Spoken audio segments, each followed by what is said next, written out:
Јас сум Дијана Неделковска, меѓу спортистите и луѓето сум позната како Диди за анекдот. Со боречки вештини се занимавам повеќе од 32 години, што би се рекло скоро целиот мој живот. Носител сум на титулата кикбокс мајстор 6 дан. Моето најголемо достигнување во светот на боречките вештини и спортови е тоа што сум трикратен светски првак во екстремна самоодбрана во апсолутна категорија плюс 18 мажи и жени, и тоа во две големи светски федерации.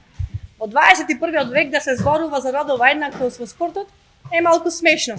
Иако за жал поголем дел на земји во светот жените ги третираат како понежен пол. Филозофијата на источните култури во светот на боречките вештини налага наследник на семејството да биде машкото дете, но тоа многу одамна го испративме во светот на историјата, таму каде што и припаѓа. Уште од самиот почеток со боречките вештини, во моето семејство се знаеше кој ќе биде наследникот на мојот татко. За мене борбата за родова еднаквост во спортот е како влез во рингот, се знае само почетокот, но никогаш не е и крајот. На моите тренери, пријатели, колеги, спортисти им препорачувам само едно. Или ќе не поставите нас жените на исто рамниште со мажите, или сами ќе се искачиме на скала погоре. Ние сме полвавата половина, да, но не и понежна. Кикбоксот не е само машки спорт, сите сме еднакви.